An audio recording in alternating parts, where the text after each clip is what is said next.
आपके साथ भी कोई ऐसी घटना घटी हो जिसका जिक्र करना आपके लिए संभव नहीं है, बदनामी का डर सता रहा है या किसी ऐसी उलझन में उलझ गए हैं जहां से निकल नहीं पा रहे हैं, आपको किसी सलाह या मार्गदर्शन की जरूरत है, तो आप अपनी कोई भी सामाजिक समस्या ईमेल के जरिए हम तक पहुंचा सकते हैं। हम उस पर एक वीडियो बनाकर आपसे अनुमति लेकर ही प्रकाशित करेंगे। आपकी पहचान गुप्त रखी जाएगी। दर्शकों की प्रतिक्रियाएं, सुझाव, सलाह और मार्गदर्शन ही मुख्य समाधान का जरिया बनेगा और अपनी समस्या का समाधान पाते हुए दूसरों की समस्या सुलझाएं। सभी दर्शकों को हमारी राधे राधे। आप सभी का स्वागत है हमारे मंच पर। दर्शकों, जिस कहानी पर भी आधारित यहाँ वीडियो आती है वह कहानी एक दर्शकों के लिए सीख की तरह होती है। तो हमारी सभी से गुजारिश भी होती है कि आप लोग अपनी प्रतिक्रिया ज़रूर दें। इससे क्या होता है कि जिसकी कहानी है उसको कुछ मदद मिल जाती है आपसे, क्योंकि हम देख रहे हैं कि समाज में बहुत से लोग हैं, बहुत से समस्याओं से जूझ रहे हैं। किसी न किसी तरह कोई उसका हल निकाल कर जी रहा है तो कोई उसी में फंसा पड़ा है। तो ऐसे लोगों की ही कहानियां हम यहाँ लाते हैं और हम चाहते हैं कि आप अपने अनुभव से उन्हें बाहर निकालने में मदद करें, या फिर आपकी ही कहानी हो सकती है, आपको उससे कुछ सीख मिल सकती है कि आपको आगे क्या कदम उठाना चाहिए। आज की कहानी एक 17 साल की लड़की की है जो कि असम की रहने वाली है। देखते हैं उसकी क्या समस्या है। वो कहती है कि मैं असम में रहने वाली एक 17 साल की लड़की हूँ। मेरे माता पिता दोनों को ट्यूबरक्लोसिस है। उन्होंने मेरी शादी एक हौसे आदमी से करा दी जिसके साथ मैं रहना नहीं चाहती।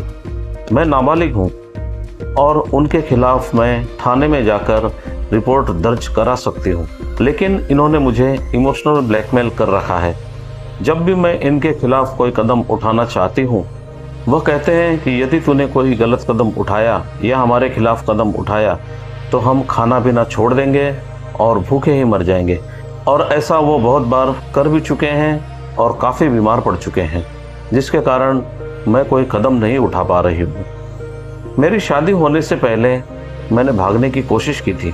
मेरा एक बॉयफ्रेंड था जो मुझे समझाया करता था मैं पढ़ना चाहती हूँ, और वह मेरी पढ़ाई का खर्च भी उठाने को तैयार था। उस लड़के ने मुझे अपने साथ अपने घर में रखने का फैसला लिया, लेकिन उसके माँ बाप मुझे रखने के लिए राज़ी नहीं हुए। तो इसके बाद उसने मुझे एक पीजी दिला दी। मेरे माँ पापा ने पता लगा लिया कि मैं कहाँ हूँ। मुझे खोजते हुए वो मेरे पास आए और मुझे यह बोलकर वहाँ से वापस ले आए कि वो मेरी शादी दूसरी जगह नहीं करेंगे, फिक्स किया गया रिश्ता भी तोड़ देंगे। इसलिए मैं उनके साथ खुशी खुशी वापस आ गई। मैं वहाँ से आते समय बहुत खुश थी। जब हम घर आए तो माँ पापा को समझाने विश्व हिंदू परिषद के एक सदस्य आए थे। उन्होंने माँ पापा को समझाया कि अभी छोटी उम्र है, बच्ची की शादी मत करो, यह बहुत बड़ा क्राइम है। उस वक्त मेरे माँ पापा ने उनको हाँ बोल दिया और शादी नहीं करेंगे कहा। लेकिन मेरे माँ पापा ने अपनी टीबी की बीमारी को बताकर मुझे इमोशनल टॉर्चर किया और मुझे मजबूर होकर शादी के लिए हाँ बोलनी पड़ गई। मेरी शादी हो गई, लेकिन इस बारे में पुलिस को खबर हो गई। पुलिस जब आई तो उन्होंने माँ पापा से मुझे वापस लाने के लिए कहा। मेरे माँ पापा पुलिस के डर से मुझे वापस अपने घर ले आए, लेकिन मेरी तो शादी हो गई है और मेरे समाज ने इसको स्वीकार भी कर लिया है, भले ही यह कानूनी रूप से मानी नहीं गई हो। जिससे मेरी शादी हुई है वह उम्र में मुझसे बहुत बड़ा है। वह व्यक्ति कोई अच्छा इंसान नहीं है। मुझे लगता है कि वह एक हौसी इंसान है। अब मुझे मेरे माँ पापा पर कोई भरोसा नहीं रहा। मुझे अपने पति के साथ भी नहीं रहना है। मुझे उससे डिवोर्स चाहिए। मुझे माँ पापा के साथ भी अब नहीं रहना है। मुझे आगे पढ़ाई करनी है। मुझे अकेले ही रहना है। माँ पापा के सामने बहुत रोई, गिड़गिड़ाई, जिसके बाद मुझे स्कूल जाने दिया गया। मैं अभी 12वीं की पढ़ाई कर रही हूँ, लेकिन इसके बाद मुझे पढ़ने नहीं दिया जाएगा। मुझे मदद की बहुत ज़रूरत है। क्या सरकार मेरी मदद कर सकती है? मुझे आगे क्या कदम उठाना चाहिए? कृपया मुझे कोई सलाह दीजिए। तो दर्शकों, आपने सुनी इस 17 साल की बेटी की कहानी जो कि असम की रहने वाली है। इसके माता पिता ने ज़बरदस्ती इसकी शादी एक ज़्यादा उम्र के इंसान से कर दी, जहाँ से ये वापस तो आ गई, लेकिन अब ये वहाँ जाना नहीं चाहती और अपने माँ पापा के टॉर्चर के कारण वो निकल नहीं पा रही है। तो ये हमसे सलाह मांग रही है कि उसे क्या करना चाहिए। मेरी सलाह तो इसके लिए यही है कि इसे अपने माँ पापा की बात मानकर जिससे शादी हुई है उसके साथ रहना चाहिए, और यदि इसने ठान ही लिया है कि किसी हाल में उसके साथ नहीं रहना है तो इसे तलाक ले लेना चाहिए, क्योंकि माँ पापा तो ज़्यादा दिन नहीं रहेंगे, इसी को पूरी ज़िंदगी आगे काटनी है। यदि इसने आज गलत फैसला ले लिया तो पूरी ज़िंदगी पछताना इसी को पड़ेगा।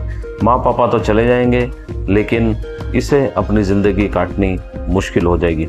तो दर्शकों, आप सभी से भी गुजारिश है कि आप अपनी राय, अपना मार्गदर्शन, अपनी प्रतिक्रिया ज़रूर कमेंट में दें, और यदि आपको यह वीडियो अच्छी लगी हो तो आप इसे लाइक करें और ज़्यादा से ज़्यादा शेयर करें। कहीं भी नाबालिग लड़कियों की शादी हो रही हो तो वहाँ तक यह वीडियो पहुँच जाए, ताकि किसी नाबालिग के साथ कोई अपराध या अन्याय न हो। और अभी तक आपने चैनल सब्सक्राइब नहीं किया है तो आप इसे सब्सक्राइब करें, बेल आइकन दबाना बिल्कुल ना भूलें, ताकि आने वाली नई वीडियो की नोटिफिकेशन आपको सही समय से मिल सके। तो दर्शकों, आज के लिए बस इतना ही।